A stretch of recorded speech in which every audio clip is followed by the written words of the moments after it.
Hello, I am Alejandra Restrepo. I'm a licensed professional counselor and a senior clinician with Family Houston. Today, I want to talk about how to bring up the topic of the coronavirus with our kids. Um, this situation has brought unprecedented changes into our routines and our daily lives.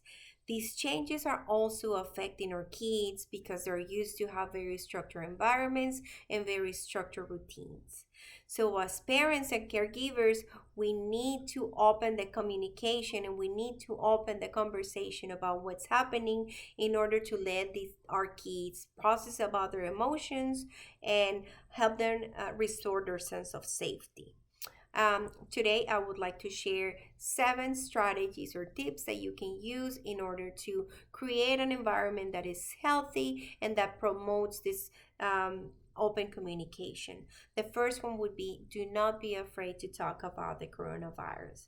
Most likely, your child already knows what's happening and he or she is getting constant updates on the situation, but they need to know that it is okay to talk to you about this situation.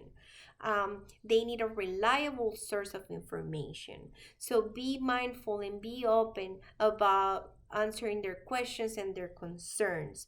Avoiding talking about these would can increase feelings of anxiety and uncertainty. Also, be aware of your child's developmental level before you share any type of information. You can ask your child how much he or she knows about what's happening. That's going to give you a very good idea of how much information you need to share.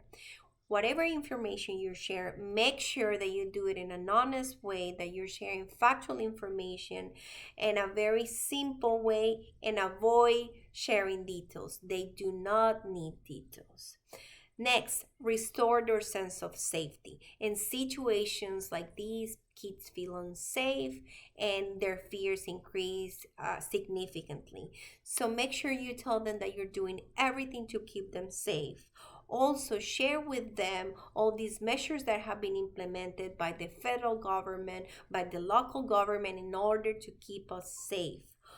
Also, encourage them and empower them to take care of themselves and take care of other people by implementing simple safety measures such as washing their hands, such as using hand sanitizer, covering their mouths when coughing or sneezing, and practicing social distancing.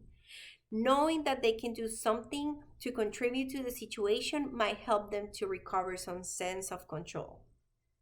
um, Respect and validate their fears and concerns. Listen to their fears and concerns openly. Do not minimize or make fun of their fears or concerns, even if they seem unrealistic. During times of stress, kids might experience something that is called magic thinking. This might lead them to have catastrophic thoughts. So listen to them, let them process, and then maybe you can share some factual information. Uh, Monitor your own emotions. We, as caregivers and parents, have a great influence on our child's emotions. So make sure that when you're going to have this conversation, you're grounded, you're feeling calm. If you're feeling anxious and overwhelmed, perhaps this is not the best time to have the conversation. Limit exposure to news and media coverage.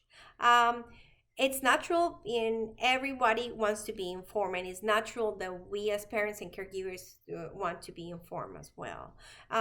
However, having the TV on and constantly watching the news 24/7, it's exposing our kids to information that they're not ready to assimilate and digest, and this information can be anxiety provoking and frightening for them. So make sure you use alternative ways to keep yourself informed, such as reading the news on the internet or watching the news with your headphones on. And that way you're not exposing your child to this constant information. Last but not least, limit your child's access to the internet if you feel that that's a source of anxiety for them. Now that kids are at home, they have a lot more time to navigate the internet, and they might be getting information from sources that are not very reliable. So if you feel that this is a source of information, a source of anxiety for your child, you can use parental control to minimize the exposure. Well, I hope this information was helpful for you. Remember, you're not alone. We're going through this together. If you have any questions, do not hesitate to contact us or to schedule an appointment.